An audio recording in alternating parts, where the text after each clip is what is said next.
පුරාවිද්‍යා දෙපාර්තමේන්තුව ඔබතුමා මේක පැහැදිලි කරනකොට ඒගොල්ලෝ දැන් ඇයි මේකට ක්‍රියාමාර්ගයක් ගන්න නැත්තේ? ඔව් ඒක ඒගොල්ලෝ කියනවා දැන් මේ තාක්ෂණය ගැන ඒගොල්ලෝ කිසිම දැනුමක් නැතිකම එකක්.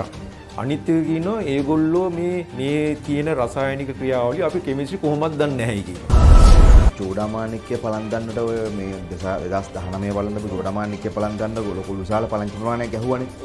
ඔබතුමා කියන්නේ ඒකේ පොඩි ප්‍රශ්නයක් තියෙනවා කියලා. ඒක ප්‍රශ්නේ කියන්නේ දැන් අපිට ওই තත්ත්ව සාතිකයක් නැතුව නේද කරලා තියෙන්නේ. වෙන තැනක අපිට කරබාගෙන ඉන්න පුළුවන්. නමුත් මේ රුවන්වැලි කියන්නේ පෞරාණික වස්තුවන්නේ.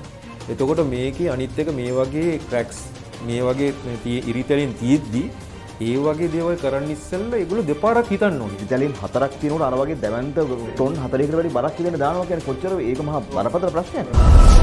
පොඩි බූට් කම්පනයක් ඇති වුණොත් ගිහලා අල්ලගන්නද? ඒක නෙන්න. දැන් මේ රටේ හැමතැනම භූකම්පන සිදු වෙනවා.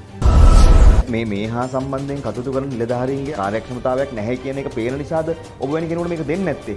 අනිවාර්යෙන්ම. දැන් මේ ඉංජිනේර්ස්ලා අනුමැතිය දීලා තිනවා මේකේ සාම්පල් එකක් කරන්න කියලා.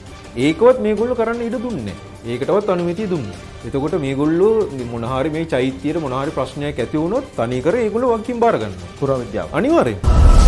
අපි හිතනවා මේවා දැකලා මේහා සම්බන්ධයෙන් කටයුතු කරන මහා මිනිස්සුන්ට සිතුවිලි පහළ වෙලා මේ ලෝක උරුමයන් බෞද්ධයාගේ උරුමයන් ආරක්ෂා කරන්න කටයුතු සම්පාදනය කරයි කියලා අප විශ්වාස කරනවා. ඔබ මේක දැනදැනත් ඔබ නොදැක්ක වගේ ඉන්නවා නම් ඔබ දන්නේ නැහැ වගේ ඉන්නවා නම් ඔබ කරන්නේ ජාතියට ද්‍රෝහිකමක්. අයිබෝන්. අපි ඔබට පොරොන්දුවක් වුණා රුවන්වැලි සෑය හා සම්බන්ධයෙන් තියෙන ඉදිකිරීම් වල ඉංජිනේරුමේ කටයුතු හා සම්බන්ධයෙන් ප්‍රශ්නයක් තියෙනවා නම් ඒ ප්‍රශ්නය निराකරණය කරගන්න යම්කිසි ඉදිරිපත් කිරීමක් සිද්ධ වෙලා තියෙනවා නම් පුද්ගලයෙක් කරහා ඒ පුද්ගලයාව ගෙනල්ලා කතා කරනවා කියලා. ඒ තමයි සුසන්ත මහත්මයා. එතුමා ජීවිත කාලයේම වෘත්තියක් හැටියට කරේ ඉංජිනේරු කටයුතු. අපි එතුමාවද ජයලත් මහත්තයාත් එක්ක වැඩසටහන කරන මොහොතේම එතුමාව සම්බන්ධ කරගත්තා. අයිබෝන් ඔබතුමාට. ඔබතුමා ඇත්තටම වෘත්තියක් හැටියටද මේ ඉංජිනේරු වෘත්තිය කරන්නේ? මම 1992 ඉඳලා මේ අද වෙනතුරුත් ඒ ඉංජිනේරු කටයුතු වල සම්බන්ධ ඉදිකිරීම් ශාස්ත්‍රයේ විශේෂ ඒ කියන්නේ ඉදිකිරීම් ශාස්ත්‍රයේ ඇති වෙන යම් සංකූලතා වෙන ඒ කියන්නේ ඉදිකිරීම් කරලා වුණාට පස්සේ ඒවා පවත්වාගෙන යන්න අවශ්‍ය වෙන විශේෂ ඒ කියන්නේ ක්‍රමවේද. ඒ කියන්නේ ඒවා කරන ඒ ක්‍රමවේද අති සාර්ථක මට්ටමින් කරන එක්කෙනෙක් තමයි මම. ඒ කියන්නේ උදාහරණයකට කියනවා නම් ගොඩනැගිල්ලක ඉදිකිරීම අවසානයේදී අවුරුදු ගණනාවක් ගිය ගොඩනැගිල්ලක යම් කිසි ඉරිතැලීමක් වුණා නම් ඒකින් වතුර කාන්දු වීමක් වුණා නම් ඒ වතුර කාන්දු වීම නිසා ඇතිවන මේ හානිය ඒ ගොඩනැගිල්ලට ඒ කියන්නේ අවම හානියක් කරනවා. ඉතා සියුම් විදියට ඒ සඳහා රසායනික ද්‍රව්‍යයක් යම් කිසි ක්‍රමයකට ඇතුළත් කරලා නියම ශක්තිය තිබුණට වඩා ශක්තියක් ඇතිවන ක්‍රමවේදයක් තමයි මම මේ වෙනකොට ඉදිරියෙන් ශාස්ත්‍රය හරහා නිර්මාණය කරලා තියෙන්නේ. හරි. ඒ කියන්නේ සුසන්ත මහත්තයා මේ ගොඩනැගිලි හදන කෙනෙක්වත් ගොඩනැගිලි වල වෙනත් ඉදිකිරීම් කරන කෙනෙක්වත් නෙවෙයි. ගොඩනැගිල්ල හැදුවට පස්සේ ඒ ගොඩනැගිල්ලට ස්වභාවිකව යම්කිසි ආපදාවක් හානියක් වෙලා තියෙනවා නම් ඒ හානියට ප්‍රතිකර්මයක් සපයලා ඒ ගොඩනැගිල්ලේ ශක්තිය තිබ්බ විදිහටමත් එහෙම නැත්නම් ඊටත් වඩා ශක්තිමත් විදිහටත් යලි ගොඩනැගිල්ල වසර ගණනාවක් පවතින විදිහට කටයුතු කරන ඒ වෘත්තියේ ප්‍රාමාණිකයෙක්. මං හරිද? හරි. ඔබතුමා හරි. නිවැරදි. මේ වෙනකොට ඔබතුමා ලොකු වැඩ කොටසක් කරලා තියෙනවද? මම දැනටමත් ඒ කියන්නේ විශාල හයි රයිස් බිල්ඩින් වල ඉදිරියෙන් ශාස්ත්‍රයේ සමහරක් වෙලාවට බිල්ඩින් අතර යම්කිසි දෙපැත්තට වීමක් වුණා. එහෙම නැත්නම් අපි බ්‍රිජ් එකක් හදනකොට බ්‍රිජ් එකේ ෆවුන්ඩේෂන් එකේ ක්‍රැක්ස් ෆෝම් වෙලා තියෙනවා. දැන් උදාහරණයකට කියනවා නම් දැන් මම මේ කරන සම්බන්ධ කරන රසායනික ඒ කියන්නේ ද්‍රව්‍ය මේ ගුවන් යාන මේ රණවේග කියලා එක තියෙනවනේ.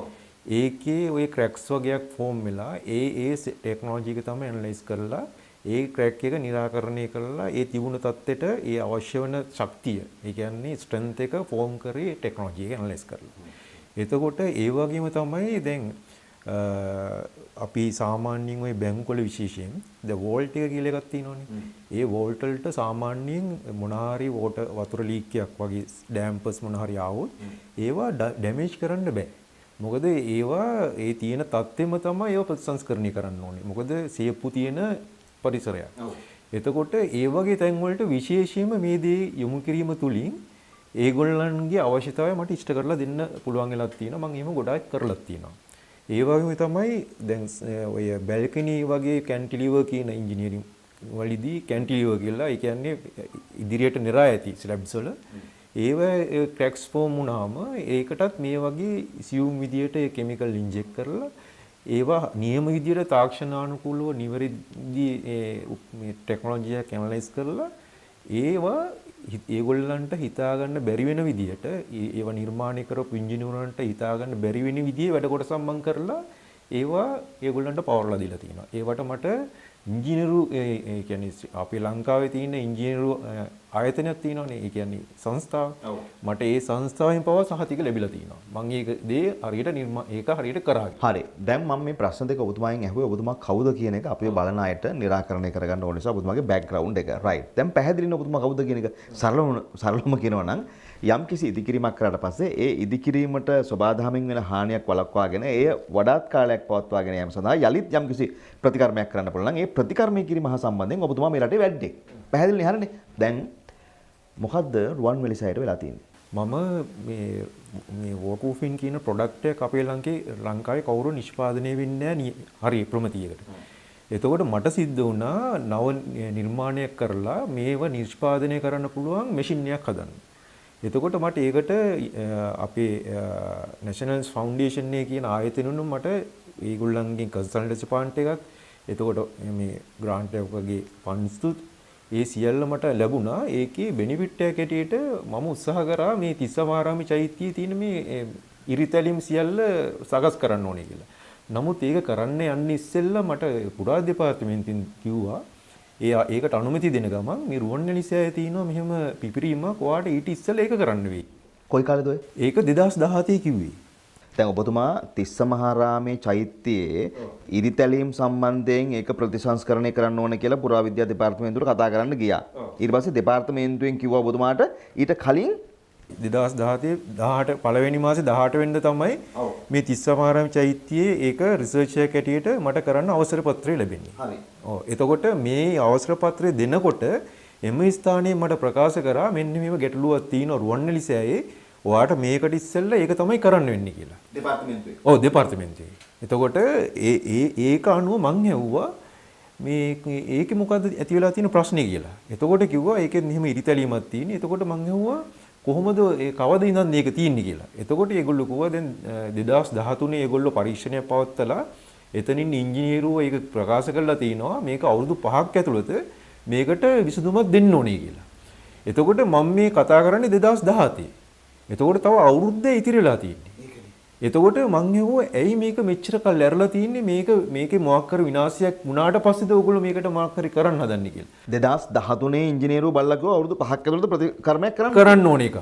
එතකොට එහෙමයි මට ප්‍රකාශ කරේ. දෙපාර්තමේන්තුවෙන් ඔය කියන්නේ නේ? ඔව් අනිවාර්යෙන්ම. ඊට පස්සේ එතකොට මේ සහතිකයේ මට සකස් කරන අවස්ථාවේ තමයි කිව්වේ. එතකොට මං හෙව්වා එතකොට 2017 දැම්මේ එතකොට තව අවුරුද්ද ඉතිරිලා තින්නේ එතකොට මේ ඇයි මේක තාම එතකොට කිව්වා engineers no solution කියන.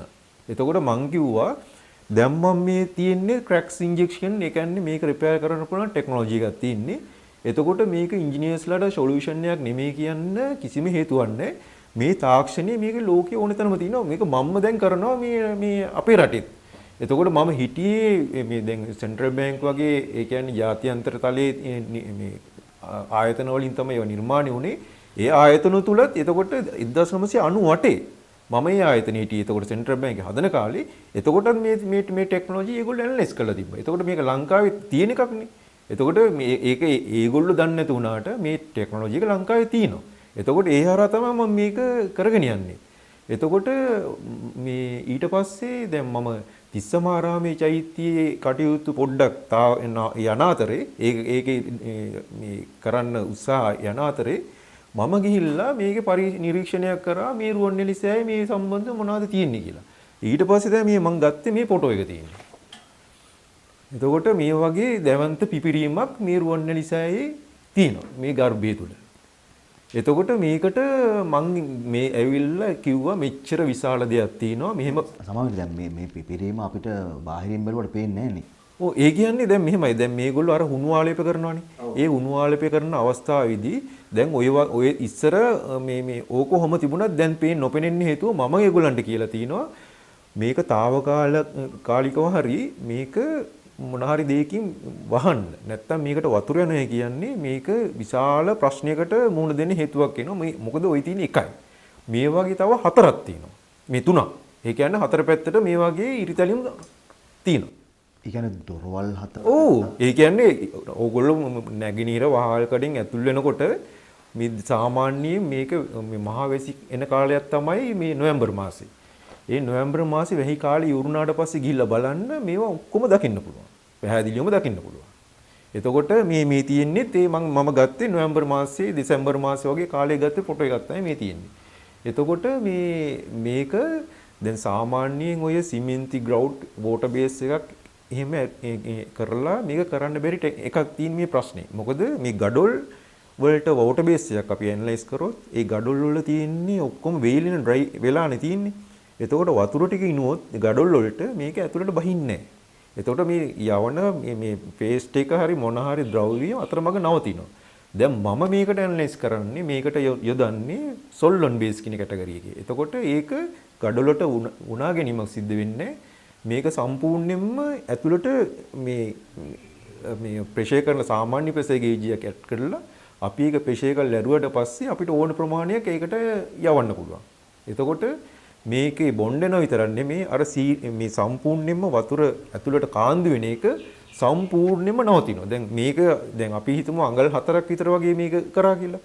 එතකොට දැන් මේවා අර රසායන ද්‍රව්‍ය ඇතුළට ගිහිල්ලා මේකේ කොහොමද වෙන්නේ එක අපිට මොනිටර් කරන්න කිසිම ඩිවයිස් එකක් නැහැ. එතකොට අපි හඳ පුළුවන් තරම් හැකි ප්‍රමාණය මේක ඇතුළට යවන්න ඕනේ. මොකද මේ එක යන්තම් හරි සිදුරක් තිබ්බොත් අපි හිතනවා මේක හරියට වුණා කියලා.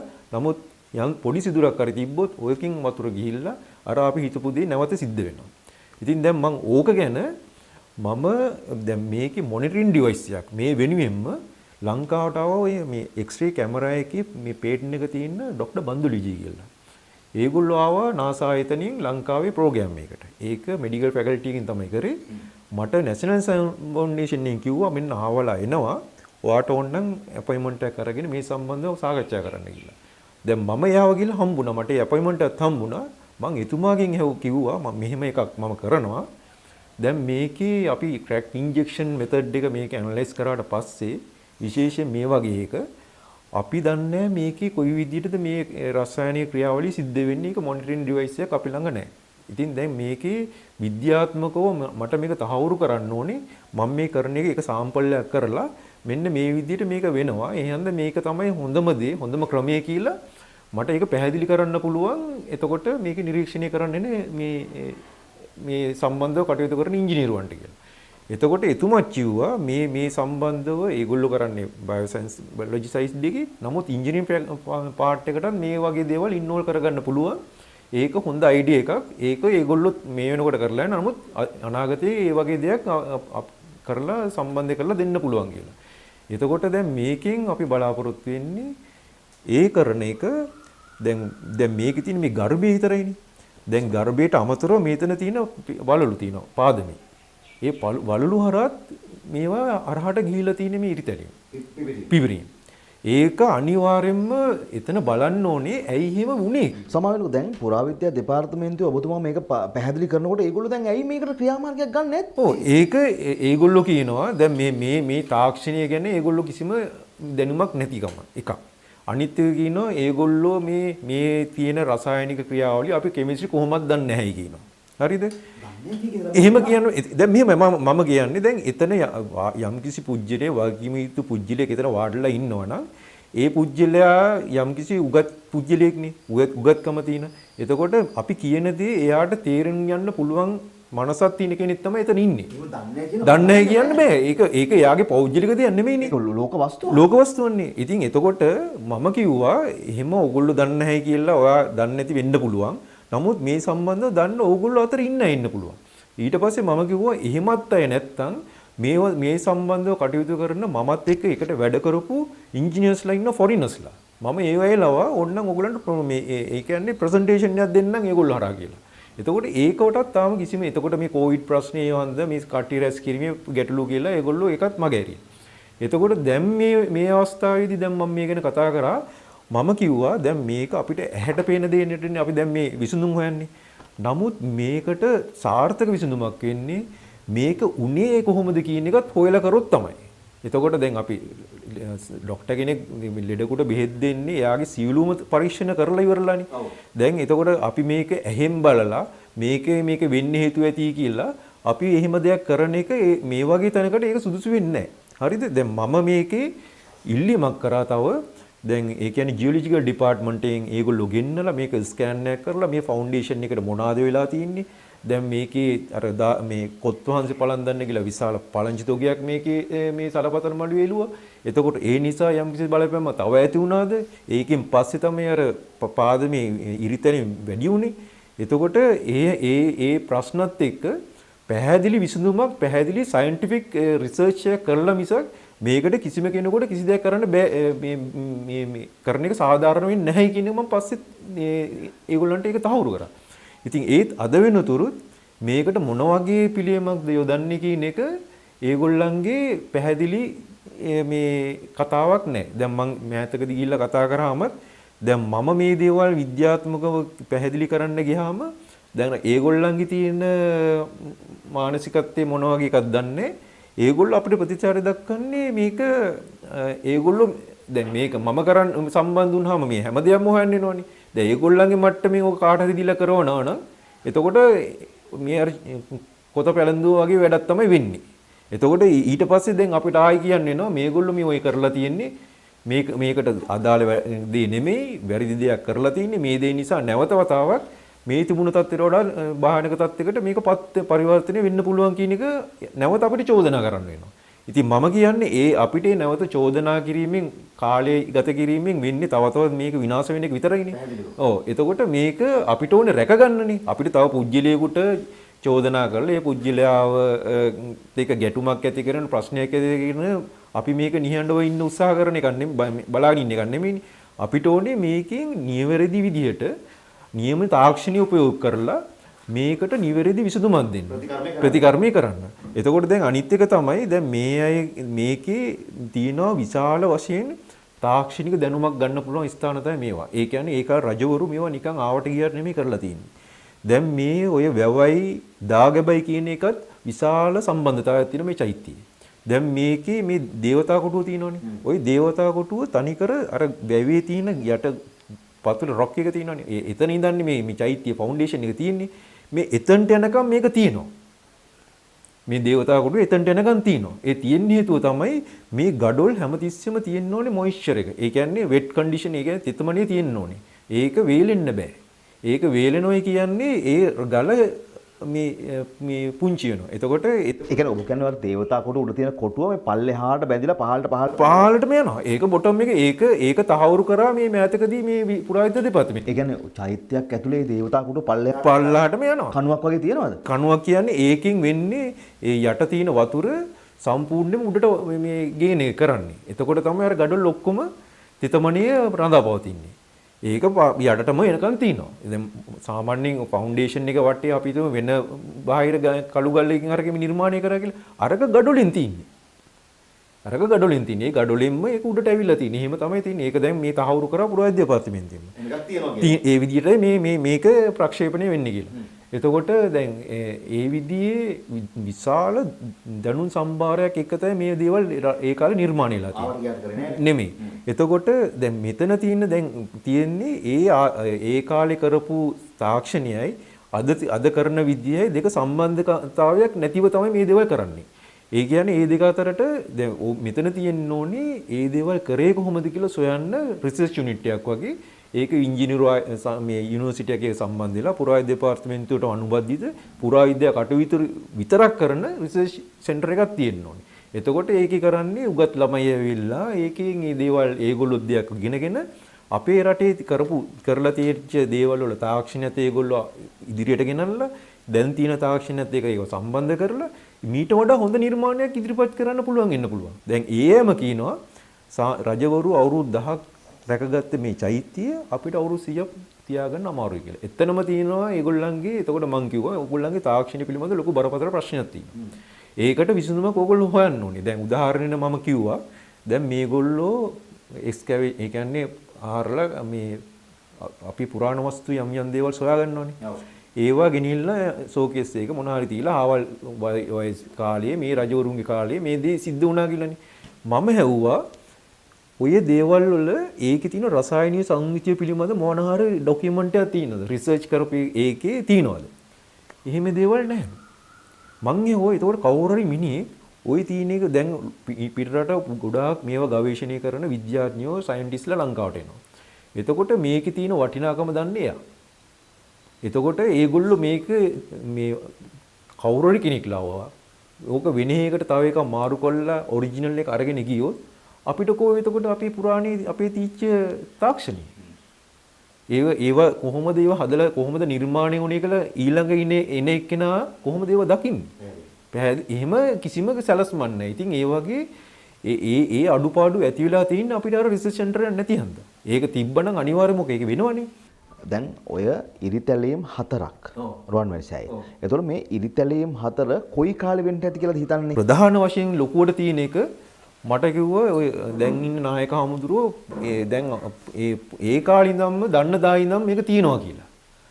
එතකොට මේ අවුරුදු 20ක් 25කටත් එහා වගේ කාලෙක ඉඳන් තමයි මේක තියෙන්නේ. ඉතින් මං හෙවන ආමඳුරෝනේ මේක එහෙම තියලා හරියන්නේ නැහනේ. ඇයි මේක එහෙමවත් නෑ මොකුත් කරේ නැහැලු. ඉතින් එහෙම කරලා හරියන්නේ ඒක එතකොට මං හෙව කාටවත් මේක ගැන කිව්වවත් නැද්ද කියලා. එතකොට මේ කියනවා කිව්වලු. කියන ඊට පස්සේ තමයිලු ඇවිල්ලා ඔය 2013 මං කියන වර්ෂේ කිව්වට පස්සේ ඔව් ඒ කාලේ එහෙම එකක් ඇවිල්ලා මේගොල්ලෝ පරීක්ෂණයක් කරා කියන එක. ඒ ගොඩාක් හැමතිස්සෙම කියලා අදටත් සෑහෙන මේ ගැන වාර්තා පිට අපි මේවා ඒගොල්ලන්ට යවලා තිනවා. දැන් මම ලියුම් යවලා තිනවා මගේම ෆයිල් එකක් එහෙ තිනවා පුරාද්‍ය දෙපාර්තමේන්තුවේ. නමුත් මේකේ අර එක එක කාලෙට එක එක මහත්තුරු ඇවිල්ලා ඒ ගන්න තීරණ අනුව ඒ දේවල් හැමතිස්සෙම වෙනස් වෙනවා. දැන් මේකේ මම දැන් දීපු වාර්තාව ඉස්සෙල්ලා හිටපු ඇමතුමාට ගිහිල්ලා එයා කියලා තිනවා මේක විද්වත් කමිටුවකට මේක පච්ච යවලා මේකට හරි විසඳුමක් දෙන්න කියලා. එතකොට තියෙන ගැටලුව තමයි කවුද විද්වත් මඩුල්ල කියන එක.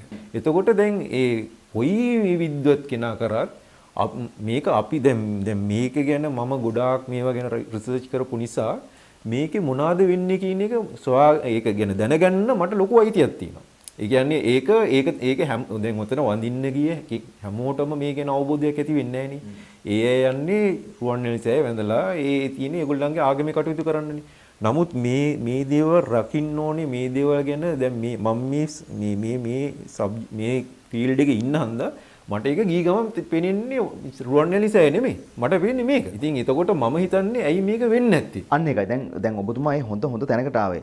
ඇයි මෙහෙම වෙන්න ඇත්තේ කියන එකට ප්‍රතිකර්මයක් මේ ඇයි මෙහෙම වෙන්න ඇත්තේ කියන එකට පිළිතුරක් ඔබතුමාලා හොයාගත්තද? ඒ කියන්නේ ඔය ඉරිතැලීම් සිද්ධ වෙන දැන් අපිට මෑත ඉරිතැලීම් මෑතත් වෙන්න පුළුවන් ඔය වගේ ඉරිතැලීම්. එක ඉරිතැලීමක් තිබ්බොත් තව ඉරිතැලීම් යන්න පුළුවන්. දැවැන්ත බරක් පැටවීමෙන් ඉරිතැලීම් වෙන්න පුළුවන්. දරා ගන්න බැරි බරක්. දැවැන්ත කම්පනයක් පීඩනයක් එමින් මේක වෙන්න පුළුවන්. දැන් අපිට ඒකට සයන්ටිෆික් රිසර්ච් එකක් තියෙනවා එහෙම කරන්න ඕනේ. ඒ කියන්නේ එකක් තමයි දැන් මේ භූකම්පන තියෙනවද කියලා. හරිද? ජියොලොජිකලි ඒකේ එන මේක කම්පනයන් නිසා මේ ක්‍රැක්ස් ඇති වුණාද කියලා අපි සොයා බලන්න ඕනේ. ඒ වගේම තමයි මේකට දරාගත බැරි පීඩනයක් ඇවිල්ලා මේ ෆවුන්ඩේෂන් එකට ඒක උරුතු දුන්නේ නැද්ද? එහෙම නිසා මේක වුණාද කියන එක.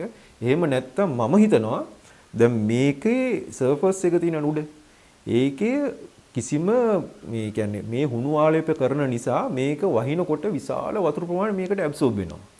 ඒ බර මේ ඊට පස්සේ ක්‍රමෙන් ආයේ නැති වෙලා ආපහු ඕක අවුරුද්දට මේක ඇති වෙනවා.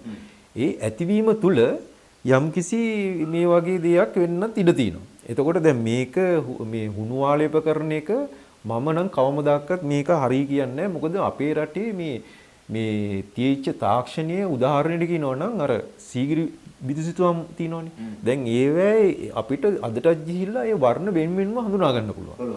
ඒ හඳුනා ගැනීමේ හැකියාව තියෙන්නේ ඒක ආරක්ෂා වෙන විදියට සාමාන්‍යයෙන් පේන්ට් එකක් හදනකොට ඕක පේන්ට් එකට අපි අනුබද්ධ වෙලා තිනවා බයින්ඩරි කියලා එකක්.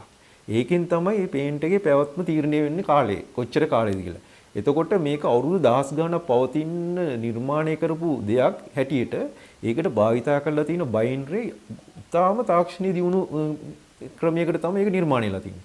එතකොට ඒ වගේ තාක්ෂණ තීච රටේ නිකම් මේ හුණු ගානවයි කියන කතාව නම් මම කිසි දවසක පිළිගන්නේ මේක ඒවට ඇත්තම කියනවා නම් ඒවා රසායනිකව හෝ ඒක මොනහරි විද්‍යාත්මක පරීක්ෂණයකින් ඒව තහවුරු කරගන්න ඕනේ. එතකොට අනිත් එක තමයි දැන් මේවේ තියෙනවා සර්ෆස් එකේ water permeability coefficient factor කියලා එකක්. ඒ කියන්නේ වතුර උඩින් මෙහෙම පතිත වුණාම මෙතනින් පල්ලෙහාට එන්න කොච්චර කාලයක් යනවද කියන එක. එතකොට ඒක අනුව තමයි ඔය permeability එක ඒ කියන්නේ සර්ෆස් එකේ නිර්මාණය කරන්නේ. එතකොට මේ දැන් කරලා තියෙන ක්‍රමය ද හරි එහෙම නැත්නම් මේක waterproofing කරොත් ඒ waterproofing එක අනුව කොයි වගේ එකක්ද නිර්මාණය කළා අපි මේක protection surface එකක් හදන්නේ ඒකද durability කාලය පවතින්නේ durability වැඩි ඒකද එහෙම නැත්නම් මෙහෙමද හරි කියන එක. දැන් මේගොල්ලන්ගේ තරගයේ තියෙන්නේ මේක ඇතුලේ තියෙන රස්නිය පිට වෙන්න ඕනේ කියන එක. දැන් මගේ තරගයේ තියෙන්නේ රස්නිය කොහොමද පිට වෙනවා යකඩයක් වුණත් නිවෙනවනේ.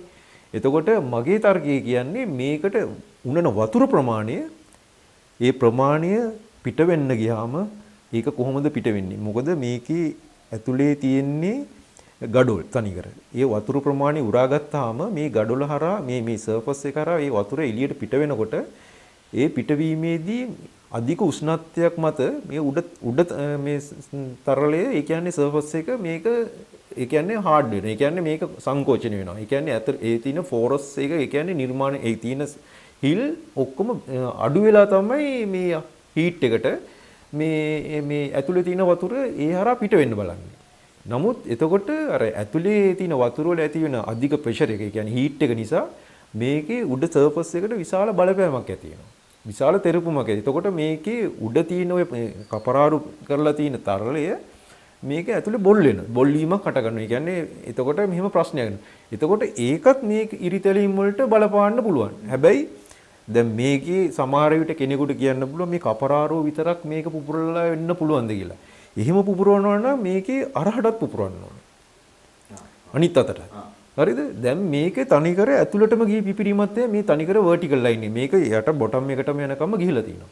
එතකොට දැන් අර මේ අර වතුර ඇතුළට යාම නිසා තව තවත් මේකේ තියෙන හානිය බරපතලකම තියෙන්නේ දැන් අපි මේ ගඩොල් හදද්දිත් දැන් අර පෝරණුවේ තියෙනවනේ. පෝරණුවේ ළඟ මැද අග කියන ගඩොල් තැම්පත් කරන විදියක් තියෙනවනේ. ඒකට මේ ප්‍රශ්නේ ගලා යන විදියට ඒ එකින් එක ගඩොල් වල ස්ට්‍රෙන්ත් එකේ වෙනස්කම් තියෙනවා. එතකොට මේකට ඒව භාවිතා කරනකොට ඔක්කොම පොදුවේ තමයි භාවිතා කරන්නේ. දැන් එතකොට දැන් මේ අර මේ කෙරවලේ තියෙන ගල් කියන්නේ සාමාන්‍ය දඹු ගල් කියලා. ඒවත් මේක ඇතුලේ තියෙනවනේ. ඒවා වෙන් කරලා නැහනේ. එතකොට ඒ වලට වතුර ගියාම ඒ ගඩොලේ අර තියෙන මේ ස්ට්‍රෙන්ත් එක නැති නිසා මේක මැටි ගොඩක් වගේ මේ තමයි පත් වෙන්නේ. නැවත තිබුණු තත්ත්වයට ඒ ගඩොලක් බවට ඒකපත් වෙන්නේ වතුර ඇබ්සෝබ් වුණාම. සාමාන්‍ය මේකේ ලෝඩ් එකක් බරක් ගන්න අරන් තියෙන ලේයර් එකක තට්ටුවක ගල් තට්ටුවක ඒවේ දඹු ගල් වල ප්‍රමාණය වැඩි නම් වැඩි උපුරු තිබ්බනම් එතකොට වෙන්නේ මොකද? මේක එතනනොත් යම්කිසි ස්ට්‍රක්චරල් ෆේලියර් එකක් එනවා ඉවේ. ඉතින් ඒක දැන් මේක සම්පූර්ණයෙන්ම තියෙන්නේ දැඩි ඒ කියන්නේ වීලි කලාපයක වර්ෂාපතනය වෙනකොට අර දවසෙන් දෙකෙන් වැව් වල වන්දාන්නේ. ඒ වගේ මහා විශාල වැසි වලින් තමයි මේක මේ කලාපය ආවරණය. එතකොට ඒ වැස්ස කාලට අපි ගිහිල්ලා බැලුවොත් අපිට පේන්නේ හරියට මේ චෛත්‍ය අර වැවේ ඔබලා උඩට ගත්තා වගේ. ඒ තරම් මේකෙ මෙහෙම එකක් තියෙනවා. ඉතින් එතකොට මම අහන්නේ ඒකට ඒ දේටත් අනිවාර්යයෙන්ම මේ කාලය පවත්වාගෙන යන්න නම් මේකේ රැකවරණය අපිට තියන්න නම් ඒවට අනිවාර්යයෙන් විසඳුම් දෙන්න ඕනේ. ඒව නිකන් මේ හුණු විතරක් ගාලා මේක හරි කියලා පාට කරාට හරියන්නේ නැහැ. ඒ කියන්නේ waterproofing surface එකේ ඒකේ තියෙන්න ඕනේ surface එක සෙල් එකේ තියෙන්න ඕනේ ඩෝම් එකේ කියන්නේ ඒකේ යම්කිසි මොකක් පිළිවෙලකට ඒ දේවල් සකස් වෙන්න ඕනේ. ඒක මම එහෙන් බල්ලවත් මට තියෙන දැනුමින්වත් එහෙම නෙමෙයි කෙනෙක් මත ඩිපෙන්ඩන්ට් නැතුව ඒවත් නිවැරදි විද්‍යාත්මක පරීක්ෂණයකින් කරලා තමයි ඒකට නිගමනයක් ගන්න ඕනේ. හරිම දේ මේකයි කියන එක. දැන් මේ රුවන්වැලි සෑය ඔය ඉරිතැලීම් වලට හේතුවක් වෙන්නේ නැද්ද? දැන් ඒ කියන්නේ සලපතල මළුවේ වෙන්න පුළුවන්, නැත්නම් රුවන්වැලි සෑය වෙන්න පුළුවන්. හැම තිස්සෙම අපි දකිනවා විවිධ අවස්ථාවන් වලට මොනවාද අර පලංචි නේද ඒවට කියන්නේ? පලංචි ගහනවා. මේ පලංචි ගැහිමත් يعني අවුරුද්දකට පලංචි ගහනවනේ මං හිතන්නේ දෙතුන් අතවක්ව සැරයක්ව දෙසරයක් ගහනවා. ඒකත් හේතුවක් වෙන්න බැයිද මහත්මයා? එහෙම කොච්චරද වෙන්නේ කියලා මම ඒකේ කලින් කිව්වේ මේක ජියොලොජිකල් ඩිපාර්ට්මන්ට් එකත් එක්ක අපි සම්බන්ධ වෙලා මේක සම්පූර්ණ ස්කෑන් කරලා මේක මොනිටරින් ඩිවයිසස් හයි කරලා මේ මළුවේ වෙන්නේ මොනවද කියන එක අපිට හැමතිස්සෙම මොනිටර් කරන්න පුළුවන් විදියට ඕන කෙනෙකුට කරන්න පුළුවන් විදියට ඒවා තනිකර විද්‍යාත්මකව ඒවා තියෙන්න ඕනේ. එතකොට ඒවා සම්බන්ධ කිරීමෙන් කොයි වගේ දෙයක්ද වෙන්නේ කාලයත් එක්ක ඒවා අපිට නිරීක්ෂණය කරන්න පුළුවන්. දැන් අපිට හිතුන දැන් මේක අනිවාර්ය හුණු ගානේ වැඩි කරන්නත් ඕනේ. ඒකට යම් පිළිවෙලක් තියෙනෝනේ. නමුත් මේ පිළිවෙල ඒක හරිද ඊට වඩා තව සුදුසු ක්‍රමයක් තියෙනවද කියලා අපිට තීරණය කරන්න වෙන්නේ අර වගේ විද්‍යාත්මක පසුබිමක් මත. ඒකට වඩා බරපතල ප්‍රශ්නේ උනේ දැන් මේ සැරේ ඔය කොත පළඳන්න ගහපු පළංචි ප්‍රමාණයක් තියෙනවනේ. ඒ කරපු පළංචි ප්‍රමාණය යම්කිසි අඩුපාඩුවක් තියෙන්න පුළුවන්. මොකද ඒක කවුරුත් ඔය ඩිපාර්ට්මන්ට් එකේ කිසිම සර්වේ එකක් කරන්නේ නැතුව තමයි ඒ වගේ බරක් පැටවුවේ. මින් ඉදිරියට එවැනි දේවල් නොවෙන්න මේ දේවල් කරන්න ඕනේ. ඒ කියන්නේ මේ සලපතල මළුවේ හැම තැනක්ම මේ අර තියෙන උඩ මළුවේ තියෙන টপ ලෙවල් එකේ ඉඳලා යට තියෙන රොක් එක. ඒ කියන්නේ කළුගල් ලෙවල් එක. එතනට මේ දෙක අතර කොච්චර ગેප් එකක්ද තියෙන්නේ. ඒ ગેප් එක අනුව තීරණය කරන්න පුළුවන් ඒක මේ හරිය තමයි මෙච්චර බරක් මේකට යොදවන්න පුළුවන්. උපරිම බර මෙච්චරයි කියලා. චූඩාමාණික්කය පළඳන්නට ඔය මේ 2019 පළඳපු චූඩාමාණික්කය පළඳන්න ලොකු විශාල පළංචි ප්‍රමාණයක් ගැහුවානේ. ඔබතුමා කියන්නේ ඒකේ පොඩි ප්‍රශ්නයක් තියෙනවා කියලා. ඒක ප්‍රශ්නේ කියන්නේ දැන් අපිට ওই තත්ත්ව සාතිකයක් නැතුව නේද ඒ කරලා තියෙන්නේ. ඒ කියන්නේ කොහොමද දෙපාර්තමේන්තුවෙන් අවසර දුන්නේ නැද්ද ඒකට? දීලා තියෙන්නේ පුරාත් දෙපාර්තමේන්තුවෙන් අවසර දීලා තියෙනවා. නමුත් ඒ අවසර දීලා තියෙන්නේ එතන මේ මෙච්චර ප්‍රමාණයක් කරන්න පුළුවන්ද බැරිද කිසිම මේ කියන්නේ ඒක ගන්න ඕනේ ජියොලොජිකල් ඩිපාර්ට්මන්ට් එකේ. මෙතරම් බරක් පොරොත්තු දෙනවාද කියන එක පිළිබඳව අදාළ දෙපාර්තමේන්තුවෙන් අවසරයක් නැහැ. ඒ කියන්නේ එහෙම එකක් නේ. ඒ කියන්නේ පරීක්ෂණයක් පවත්වන්න නැතුව තමයි ඒ දේ කරලා. සමහරට ඒ පළංචි ගහන්න කියපු කෙනාවත් දන්නේ නැතිව ඇති මෙතරම් පළංචි ප්‍රමාණය මේකේ මේ යොදනවා කියේ. කොච්චරක් ගහලා තිබ්බද ඒකට? ඒක දැන් මම සංඛ්‍යා වශයෙන් කියන්න දන්නේ නැහැ. නමුත් කොහොමත් 4000ක් 5000කට වගේ ප්‍රමාණයක් වගේ තමයි දෙවන්ත බරක්. මොකද ඒක ෆ්‍රේම් එක කිලෝ 12ක් බරයි සාමාන්‍යයෙන්. එතකොට අර බ්‍රේසින් එකක් අතිරයක් කිලෝ 5ක් විතර බර තියෙනවා. අර ලැඩර් එකක් කිලෝ 48ක් විතර බර තියෙනවා. සාමාන්‍ය ඒවා. එතකොට සාමාන්‍ය ටොන් 40කට වැඩි ප්‍රමාණයක් තියෙනවා උතන. 45ක් 48ක් වගේ. ඉතින් ඒක එක ඒරියා එකකට ඒ ප්‍රමාණය යෙදවීම තුලින් ඒකෙත් බරපතල ප්‍රශ්නයක් තියෙනවා. ඉතින් ඒවා නැවත ඒ වගේ අවාසනාවන්ත සිදුවීම් නොවෙන්න මේවා සම්පූර්ණව විද්‍යාත්මකව තහවුරු කරන්න ඕනේ. මෙන්න මේක මේ විදියටයි කරන්න ඕනේ. කිසිම සොයා බැලීමක් කරන්න නැතුව අදාළ දෙපාර්තමේන්තුව වලට දීලා මේවා පරීක්ෂණ කරන්න කියලා දැන් වෙන තැනක වෙන රටක කරා නම් හැම දෙයක්ම පරීක්ෂා කරලා බලලා දරන්න පුළුවන් බර යොදන්න පුළුවන් විදිහට යොදලා එහෙමනේ කරන්නේ. අපේ එහෙම නැහැ. කවුරු හරි අවසර දුන්නා කාගේ හරි හිතුමන අපිට ඔහේ කරලා දැම්මා. ඒක මෙහෙමයි. දැන් වෙන තැනක අපිට කරබාගෙන ඉන්න පුළුවන්. නමුත් මේ රුවන්වැලි කියන්නේ පෞරාණික වස්තුවන්නේ. එතකොට මේකේ අනිත් එක මේ වගේ ක්‍රැක්ස් මේ වගේ ඉරිතැලීම් තියෙද්දි ඒ වගේ දේවල් කරන්න ඉස්සෙල්ලා ඒගොල්ලෝ දෙපාරක් හිතන්න ඕනේ. ඒකනේ දැන් ඉරිතැලීම් 4ක් තියෙනකොට අර වගේ දැවැන්ත ටොන් 20ක් කියද ටොන් 40කට වැඩි බරක් ඉදෙන දානවා කියන්නේ කොච්චර ඒක මහා බරපතල ප්‍රශ්නයක්. බරපතල ප්‍රශ්නයක්. මොකද ඔය අවසර දීපු කෙනා මන් දන්නවා දන්නේ නැතුව ඇති ඔච්චර පළංචි ප්‍රමාණයක් ඔය මත පතිත වෙනවා කියලා. නමුත් ඒක හරියටම කියන්න ඕනේ මේක අනුමැති දෙන කෙනා මේ විදියට මේ කරන්න ඕනේ. ඒව සේරම මේ ඒ කියන්නේ සිවිල් ඉංජිනේරුවෙක් හැටියට ඒව දෙන්න ඕනේ ඩ්‍රොයින් එකක් එක්කනේ. ඒ ලිඛිතවනේ දෙන්න ඕනේ මේකයි මේම ගහන්න ඕනේ. නැත්නම් එයා ගහන පළංචිය ගහන කෙනා ඇවිල්ලා කියන්න ඕනේ අපි ගහන්න මෙහෙමයි කියන එක. ඒව දැනුවත් කිරීමකින් ඒවා සම්බන්ධ වෙලා තමයි කරන්න ඕනේ. දැන් ඔබට පැහැදිලි වෙනව නේද මේ හැම තැනකම යන්නන් වාලේ යන්නේ කියලා. කිසිම තැනක ක්‍රමවේදයක් නැහැ. මහා මිනිසුන්ගේ වැඩපිළිවෙලක් නැහැ. මහා මිනිසුන්ට ක්‍රමවේදයක් නැහැ. පාර්ලිමේන්තුවට යන ගමන පිළිබඳ පැහැදිලි දැක්මක් නැහැ. එහෙම පිරිසක් ඇදේට යනකොට පල්ලෙහා පිරිස කෙලින් යන්නේ කොහොමද? ඒ නිසා මේ රට ක්‍රමවේදයකට පරිවර්තනය කරගන්න ඕනේ කියන විශේෂ පණිවිඩයත් අපි මේ වෙලාවේ ඔබට කියනවා. ඒකට හේතුව මෙහෙම ගිහිල්ලා අපිට රුවන්වැලි සෑය විතරක් නෙවෙයි ගමේ පන්සලක්වත් සමහරක් වෙලාවට ඉතුරු වේද කියන එක පිළිබඳ ප්‍රශ්නයක් තියෙනවා. දැන් එතකොට මහත්මයා ඔය ප්‍රශ්නෙට මොකක්ද අපි කරන්නේ? දැන් ඕක කොහොම තිබිලා අපි දන්නේ කොයි වෙලාවෙ යම් දෙයක් සිද්ධ වෙයිද කියලා.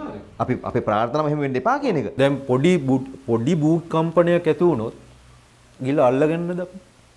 ඒක නෙන්නම්. දැන් මේ රටේ හැමතැනම භූකම්පන සිදු වෙනවා. මේ කොළඹත් සිද්ධ වෙනවා කීපයක්. හරි? එතකොට ඒ කලාපේ එහෙම වෙනවද නැද්ද කියලා බලන්නව මොනිටරින් ඩිවයිස් එකක් නැහැ. කොයි වගේ කම්පනද ඇති වෙන්නේ කියලා. එතකොට මං කිව්වා පුරාදීම මේක ඇවිල්ලා අපේ තියෙන සුපර් ස්ට්‍රක්චර් අපේ රටේ. හරි අනිත් ඒවා ඔක්කොම තියෙන්නේ එක එක රටවල එක එක කම්පැනි වලට අයිති ඒවා. පුරාවිද්‍යා දෙපාර්තමේන්තුව මොනවා හරි හොයාගත්තොත් ඒක හොයාගත්ත දේ කාල නිර්ණය කරගන්න හෝ නිරීක්ෂණය පරීක්ෂණය කරන්න අපේ රටේ ක්‍රමවේදයක් තියෙනවා. බොහෝ විට අපි දන්නේ ඒ හොයාගත්ත දේ යවන්නේ ඇමරිකාවට යවන්නේ පිටරටකට යවන්නේ යුරෝපයට යවන්නේ. යවලා එහෙන් තමයි පරීක්ෂණ වාර්තාව ගන්න. දැන් මම දන්නවා සමහර අපේ තියෙන වටිනා කියන දේවල් එංගලන්තේ ඉතාමත් සියුම්ම ඒවා සංරක්ෂණය කරලා ආරක්ෂිතව තියෙන්නේ. එතකොට දැන් මේගොල්ලෝ මේ සංරක්ෂණය කරන විදියට අපි නිශ්ශබ්දව ඒක හරිය කියලා හිටියොත් අවුරුදු තව 200 300ක් යනකොට අපේ ඉතිහාසය බලන්න අපිට යන්න වෙන්නේ එංගලන්තයට. ඒක තමයි අවසාන ප්‍රතිඵලය. දැන් මේ විදිහට මේවා තිබ්බොත් අනිවාර්යයෙන්ම මේවා විනාශ වෙනවා. දැන් තව එක උදාහරණයක් කියන දැන් ওই ජේතවනාරාමේ චෛත්‍ය ඒක උඩ ඉරිතැලීම් රාශියක් කියලා. ඒවා දැන් මේගොල්ලෝ සකස් කරා. නමුත් මම ඒක හොයන්නේ කියන්නේ කොහොමද කරේ කියන එක. නමුත් ඒකට හේතුව හොයන්නේ. දැන් ඒකේ උඩ තියෙන ලිඳක් තියෙන්නේ. ඇයි කොත බාගෙරනේ තියෙන්නේ? ඔව්. ඒකේ වතුර පිරෙනවනේ. අර වහින වැස්ස පිරෙනවනේ ඕක ඇතුලේ. ඒ වතුර කොහෙටද යන්නේ? ඉතින් ඒවා එහෙම තියන්න බෑනේ. මම කිව්වා ඕගොල්ලන්ට ওই විදිහට නම් කොත ඕක කොත බඳින්න ඕනේ. උඩට තියලා කොත පලන් දාන්න ඕනේ. එහෙම නැත්නම් ඌට වහලයක් ගන්න කියලා. වෙන ඉසුදුමක් නැහැ නේ කරා. ඉතින් ඒවා ඒගොල්ලෝ බොහොම දැන් ඔය වගේම තමයි අබේගිරි චෛත්‍ය. තනිකර සාමාන්‍ය ගඩොල් වලින් තමයි මේ එහෙම තියෙන්නේ. එහෙම කරනවනේ ඒක වයකට් බ්‍රික්ස් වලින් ඕනේ ඒක කරන්න. ස්පෙෂල් ගඩොල නිර්මාණය කළා තමයි ෆෙයාවර්ස් තියෙන්න ඕනේ. දැන් ඕකත් තව ටික කාලයක් යනකොට අර දඹු ගල් ටික ඔක්කොම මැටි වෙලා ওই චෛත්‍යයත් ආයි පස් ගොඩක් බවට පරිවර්තන වෙනවා. ඒක වැඩි කාලයක් යන්නේ ඉස්සෙල්ලා. ඉතින් ඒ වගේ කවුද ඒවට එහෙම කරන්න කියන්නේ? ඒ කවුද ඒ තීරණ ගන්නේ? මොන පදනමක් මත දේව කරන්නේ? ඒවා ඉතින් ඒ කරපු අයගෙම තමයි අහන්නේ. සමහරට ඕවට තීරණ දීපුණු අද ජීවිතුනට නැතුවත් ඇති. දැන් ප්‍රශ්නයක් තියෙනවානේ මහත්මයා. රුවන්වැලි සෑයේ ඉරිතැලීම් හා සම්බන්ධයෙන් ප්‍රශ්නයක් තියෙනවා. සමහර විට ওই ඉරිතැලීම් හා සම්බන්ධයෙන් අපව බලන බොහෝ දෙනෙක් දන්නේ නැතුවත් ඇති. හැබැයි අද මේක දැනගන්නවනේ මිනිස්සු. ඒතර මිනිස්සු සමහර විට කලබල වෙනවා. කම්පා වෙනවා. මේකට මොකක් වෙයිද කියලා කඩා වැටෙනවා මානසික. දැන් මේක අපිට යථාවත් කරගන්න එපා. නැත්නම් අපිට රුවන්වැලි සෑයක් ඉතුරු වෙන්නේ නැහනේ මේ විතර ගිහිල්ලා. ඔබතුමා මොකක්ද යෝජනා කරන්නේ? කොහොමද මේක කරන්න ඕනේ කියලා ඔබතුමා දැන් පුරාවිද්‍යා දෙපාර්තමේන්තුවටත් අයිඩියා එකක් නැහැ මේ සම්බන්ධයෙන්. මොන හරි කවුරු හරි කෙනෙක් සම්බන්ධ කරගෙන මොන හරි දෙයක් කරන්න යනවාද කියන එක මම හරියට දන්නේ නැහැ. නමුත් මම කරන්න ඕනේ කියලා දීලා තියෙන්නේ මේකට අපි දැන් අර බිල්ඩින්ස් වල දැන් සාමාන්‍ය ක්‍රැක්ස් වුණාම ඒකට හොඳ ස්ට්‍රෙන්ත් එකක් ඒ විදිහට ගන්න පුළුවන් විදිහට යම්කිසි රසායනික ද්‍රව්‍යයක් තමයි මේකට ඇතුල් කරන්නේ. මේ රසායනික ද්‍රව්‍යයෙන් ඒක ඇතුල් කරලා විනාඩි 10ක් 20ක් ඇතුළත ඒකේ සම්පූර්ණම මේ රසායනික ක්‍රියාවලිය ඉවර වෙනවා. ඒක එතනින් එහාට කිසිම තවත් රසායනික ද්‍රව්‍යයකින් ඒකේ නැමෙත රසායනික ක්‍රියාවලියක් ඉස්මතු වෙන්නේ නැහැ, ඇති වෙන්නේ නැහැ. ඒකෙන් ඒක සම්පූර්ණයෙන්ම මේ කිමිකල් රියැක්ෂන්ස් ඔක්කොම එතනින් ඉවරයි. ඒකෙන් ඒ සම්බන්ධ වෙලා ඒක බොන්ඩ් වෙලා ස්ට්‍රෙන්ත් එක හරියට එනවා. ඒ කියන්නේ වෝටර් බේස් වගේ එකක් කරනවා කියන්නේ මේක ওই කියන තරම් පල්ලෙහාට ගිහිල්ලා මේකේ ස්ට්‍රෙන්ත් එක එන්නේ එකක් නැහැ කියලා තමයි මගේ එකම තර්කය. ඉතින් මම යෝජනා කරලා තින්නේ මේකට මගේ තියෙන අත්දැකීම් වල හැටියට හොඳම සුදුසුම ක්‍රියාවලිය තමයි. ඉතින් ඒක කරොත් අපිට මේක රැක ගන්න පුළුවන්. ඊට අමතරව මම යෝජනා කරලා තිනවා දැන් මේකේ තියෙනවානේ දැන් මේ අපි අර ඒකට කියන්නේ කප්රුක කියලා තියෙන්නේ. ඒකේ ඒක තියෙනවා අඩි 3ක් විතර වගේ. ඒ කියන්නේ කප්රුක් බඳින තැන. ඔව් වටේ. ඒ පාදමේ ඒකේ ෆෝස් ටෙන්ෂන් මෙතඩ් කියලා මම්ම නිර්මාණය කරපු අර මැෂින් එක හදලා හදන ඒ වෝටර්ප්‍රූෆින් ඒ ද්‍රව්‍ය රසායනික ද්‍රව්‍ය පාවිච්චි කළා මේ ෆෝස් ටෙන්ෂන් මෙතඩ් එක. ඒකෙන් කරන්නේ මේක බෙල්ට් එකක් වගේ අපි විශේෂ මේ රෙදි වර්ගයකින් ඒක දානවා වටේම පටියක්. ඒකෙන් 3-4ක් ගියාට පස්සේ මේක සම්පූර්ණයෙන්ම ඒ කියන්නේ මේ ඉහිරෙන්නේ නැහැ. එතකොට ඒ කියන්නේ පල්ලෙහාට ඒ කියන්නේ උඩින් එන ප්‍රෙෂර් එකට මේක කඩාගෙන යන්නේ නැහැ නේ. එතකොට ඒක පොඩි සපෝට් එකක් හරි තියෙනවා ඒකේ. ඒ කියන්නේ දැන් මොන දේ කරන්න මොන රිසර්ච් එක කරන්නත් කොයි දේ කරන්නත් ඉස්සෙල්ලා මම ඒගොල්ලන්ට කිව්වේ මේක ඉස්සෙල්ලා කරන්න ඕනි කියලා. ඒක කරොත් එතකොට අපි දන්නවා මොන හරි පොඩි ප්‍රොටෙක්ෂන් එකක් අපි දීලා තියෙන්නේ. සයන්ටිෆික් රිසර්ච් එකක් කරලා ඒ රිසර්ච් එකෙන් අපි හරියට ඩිසයිඩ් කරලා මේකයි මේක කරන්න ඕනේ කියන එක අපිට පැහැදිලිවම ඊට පස්සේ කාලයක් අරගෙන තීරණය කරන්න පුළුවන්. ඔබ හිතයි අපි මේවා මෙච්චරයි හාරවුස්සන්න කියලා. අපි ආපහු කියන්නේ මේවා හාරවුස්සනව නෙවෙයි. අපි බෞද්ධ උරුමයක් තියෙන රටක්. බෞද්ධ උරුමයක් තියෙන වර්තමානයේ එකම රට. එතකොට මේවා අපි ඔබව දැනුවත් කරන්න ඕනේ මේහා සම්බන්ධයෙන්. මේවා අපි ආරක්ෂා කරගන්න ඕනේ. අපේ මතු පරපුරට මේවා පවරා දෙන්න ඕනේ. අනිත් එක මේ විශ්වයේ මහා පුදුම ශක්තියෙන් ගැබ් වෙලා තියෙන තැන් මේ රටේ තියෙනවා. මේවා අපි දන්නවා. බොහෝ දෙනෙක් දන්නේ ඒක අහේතුවට කරුණක්. අපිට ඒකට කරන්න දෙයක් නැහැ. නමුත් මේවා දන්න මිනිස්සුන්ට මේවා දැනුවත් කරලා මේවා ආරක්ෂා කරගන්න ක්‍රමවේදය පිළිබඳව අපි කතා කරන්න ඕනේ. ඒ නිසා තමයි මේ දේවල් ඔබට කියලා ඔබව දැනුවත් කරන්නේ.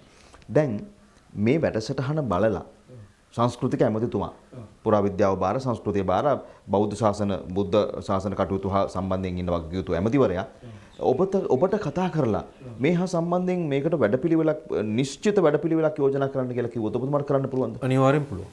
වක්කෙන් බාර ගන්නවා. බාර ගන්නවා. මේකට මං අවුරුදු ඒ කියන්නේ තව අවුරුදු මම යොදන එකෙන් දැන් මේ චෛත්‍ය අවුරුදු 100ක් 300 පවතින එකීමකෝ. ඒ දේ කරොත් තව අවුරුදු 200ක් විතර ඉස්සරහට තියාගන්නවා. ඒක 500ක් පුළුවන්. 500ක් පුළුවන් එනවා. ලොකු මුදලක් ඇයි ඔය වැඩේට? මගේ රසායනික ක්‍රියාවලියට මට ලක්ෂ 20ක් වගේ කොට මුදලකින් මේක අනිවාර්යයෙන්ම කරන්න පුළුවන්. එතකොට අනිත් එක තමයි මේ සම්බන්ධව මම කියපු සමහර මට මේවා ගෙන්නලා දෙන ආයතන ඒගොල්ලෝ කිව්වා මේ කවද්ද පටන් ගන්න? ඒ පටන් ගන්න දවසට අපිට කියන්නේ ඔයාට බඩු ටික අපි නිකන් ගෙනලා දෙන්න. මහත්වෝ ලක්ෂ 20 රුවන්වැලි සෑයේ බොහෝ විට මාසෙකට හම්බෙන පඳුරු වලින්ම ලක්ෂ 20 ආවරණය කරගන්න පුළුවන් එක පැත්තක්. අනිත් එක ওই ලක්ෂ 20 අපේ මේ රටේ ඉන්න දානපතිකට කියනවා ලක්ෂ 20 ලක්ෂ 20න් වැඩි කරලා සල්ලි දෙයි යෝග කරන්න. ඉතින් ඇයි ඒක කරන්න ප්‍රමාද වෙන්නේ? ප්‍රමාද වෙන්නේ මේ ඇගෙන් මේකට අනුමැතිය නැති හැම. කාගෙන්ද පුරාවිද්‍යා දෙපාර්තමේන්තුව. රුවන්වැලි සෑය හාමුදුරුවන්ගේ. හාමුදුරුවන්ගේ කිසි ගැටලුවක් නැහැ මේකට. එයා කියන්නේ මේකේ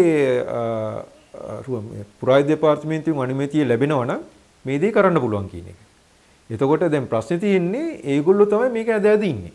පුරාවිද්‍යාව කට්ටිය. පුරාවිද්‍යාව. අදින්න හේතුවක් හැටියට ඔබ දකින්නේ මොකද්ද? දැන් මේක මහ දැවෙන ප්‍රශ්නයක්නේ. කාටවත් මේක ඇද ඉන්න පුළුවන් කමක් නැහැ මේ වෙලාවේ. නෑ දැන් මේක 2013 නේ මේගොල්ලෝ කියලා අවුරුදු 5ක් ඇතුළත මේකට විසඳුමක් දෙන්න ඕනේ කියලා තියෙනවා. අපේ වාසනාවට මෙහෙම හරි මේක රැකිලා තියෙන්නේ. අච්චර පළංචිතෝගේ බරකුත් දාලා. ඉතින් දැන් තවත් ඕක මේක මෙහෙමයි කියා කමිටු රැස්වීම තියා මේක ප්‍රමාද කරනවා කියන්නේ ඒක ඉතින් ඒගොල්ලන්ගේ තියෙන විශාල දුර්වලකම. පෞද්ගලික කාලේ රැස්වීම පවත්වන්න තීච අපහසුකම් මම දන්නවා. නමුත් එහෙම ප්‍රශ්නයක් නැහැ. මේ හා සම්බන්ධයෙන් කටයුතු කරන නිලධාරීන්ගේ කාර්යක්ෂමතාවයක් නැහැ කියන එක පේන නිසාද ඔබ වැනි කෙනෙකුට මේක දෙන්නේ නැත්තේ? අනිවාර්යෙන්ම. උදාහරණයකට පොඩි සාම්පල් එකක් කියලා අපි කරනවානේ මේ ටෙස්ට් එකක් හරි කරලා. එහෙම එකක්වත් දැන් මේ ඉංජිනේර්ස්ලා අනුමැති දීලා තිනවා මේකේ සාම්පල් එකක් කරන්න කියලා. ඒකවත් මේගොල්ලෝ කරන්න ඉඩ දුන්නේ නැහැ. ඒකටවත් අනුමැතිය දුන්නේ නැහැ. එතකොට මේගොල්ලෝ මොන හරි මේ චෛත්‍යයට මොන හරි ප්‍රශ්නයක් ඇති වුණොත් තනිකර ඒගොල්ලෝ වක්කින් බාර ගන්නවා. පුරාවිද්‍යාව. අනිවාර්යෙන්ම. ඒගොල්ලෝ බාර ගන්නවා. අනික මහත්වෝ දැන් ওই ඉරිතැලීම් කියන ඒවා එක තැනකින් නවතින්නේ නැහනේ. ඉරිතැලීම් පටන් ගත්තොත් ඒක දිගින් දිගට ඒ කියන්නේ ඒ වෙලාවට සිද්ධ වෙන දේවල් එක්ක සිද්ධ වෙන්න පුළුවන් දිගින් දිගට. ඒ කියන්නේ දැන් කලින් ඔය ගර්භයේ ඇතිලා තියෙච්ච ඉරිතැලීම් දැන් පල්ලෑ සලපතල මළුවට යනකම් ඇවිල්ලා තිනවා.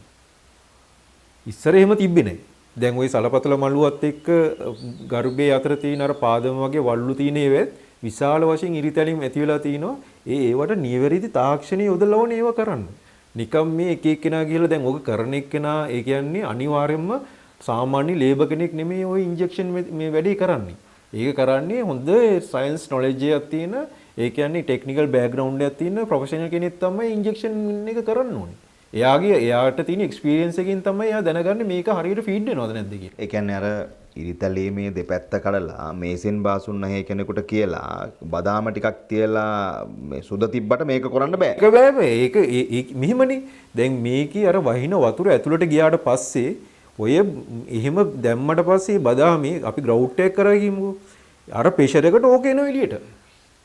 ඒක එනවා අනිවාර්යයෙන්. ඊට පස්සේ ඒ බදාම තට්ටුවයි අර චෛත්‍යය අතර තියෙන මේක බදාම මේක හයි එකක් වෙන්න පුළුවන් කියමුකෝ. අතන තියෙන ගඩොල්නේ තියෙන්නේ. මේ දෙක අතර ආයෙ එනවා ඊර. අර ඇතුලේ යන වතුර නිසා. මේක සම්පූර්ණයෙන් වෝටර් කරලා වතුර ඇතුළට යන්නේ නැති තත්යකට නිර්මාණය කරොත් මේ මොනවා කරත් මේක රැකෙන්න පුළුවන්. අර වගේ ඒ කියන්නේ ග්‍රවුට් කරලා ඒක ગેප් එක වහලා නිකන් තිබ්බයි කියලා හරියන්නේ නැහැ. අර ඇතුළට ගිය වතුර හීට් එක වැඩි වෙලා ප්‍රෙෂර් එලා එනකොට මේක ආයි බොල් වෙනවා. ඒක තමයි වෙන්නේ. එතකොට දැන් අර අපි යොදන මේකට කියන්නේ එපොක්සි කියලා. ඒ එපොක්සි එක ගෙවුවට පස්සේ ඒක හොඳ ස්ට්‍රෙන්ත් එකක් තියෙන ෆ්ලෙක්සිබල් ගම් එකක් වගේ එකක්. ඒ එපොක්සි එකෙන් මේක අර කොච්චර ඇතුලේ ඉන්ටීරියර් ප්‍රෙෂර් එකක් ආවත් ඒක එන්නේ ගැලවිලා. කරනවා නම් මේ වැඩේ හරියටම තව කොච්චර කාලයක යන්න කලින් කරන්න ඕන කියලා හිතෙන්න ඔබතුමාට. මම කියන්නේ අදහෙටම කරන්න ඕනේ කියලා. මේකට මෙච්චර කාලයක් කියලා තව දෙන්න කාලයක් නැහැ. මොකද ඒගොල්ලොම තමයි කාලය නිර්ණය කරලා තියෙන්නේ. මේ 2013 අවුරුදු 5ක් ඇතුළත කරන්නයි කියලා. දැන් කාලය ඉක්ම ගිහිල්ලා. ඉක්ම ගිහිල්ලා තියෙන්නේ. දැන් එතකොට ඒගොල්ලන්ට හිතන්නවත් ටයිම් යන්නේ නැහැ.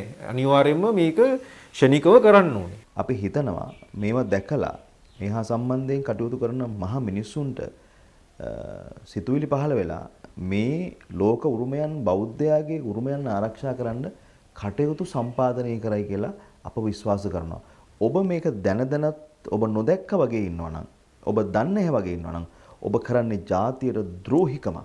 ඒ නිසා තමයි අපි මෙවැනි මිනිස්සු ගෙනල්ලා මේහා සම්බන්ධයෙන් ඔබව දැනුවත් කරේ. අපි කතාව නවත්තමු. මොකක්ද අන්තිමට කියන්නේ?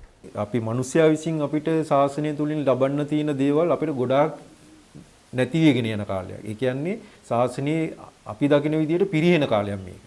ඒවට අපිට ඒ දේවල් නැවත යථා තත්ත්වයට පත් කරගන්න අපිට තියෙන ප්‍රබල ස්ථානයක් තමයි රුවන්වැලිසෑය කියන්නේ.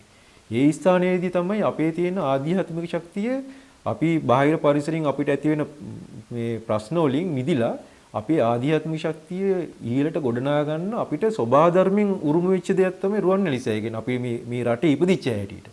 එතකොට ඒ අවස්ථාවත් අපිට නැති කරනවා නම් ඒක නැති කරන්න ඒක රැකගන්න තියෙන අවස්ථාවක් නැති කරනවා නම් ඒ තව කෙනෙක් වෙනුවෙන් අපිට ඒ දේ දායාද කරන්න අපේ තියෙන උරුමය තව කෙනෙක් උදුර ගන්නවා නම් ඒක තමයි මේ රටට කරන විශාලම අපි ජාතියක් හැටියට නෙමෙයි මේ ලෝකයේ මේ රටේ උපදින අනාගතයේ උපදින හැම කෙනාටම ලෝකයා යම් කිසි කෙනෙක් බුද්ධ ශාසනය පිළිබඳ අවබෝධයක් ඇති කරගන්න උවමනා ඇති වෙන කෙනෙකුට එයාට කරන විශාල අපරාධයක් නෙමෙයි.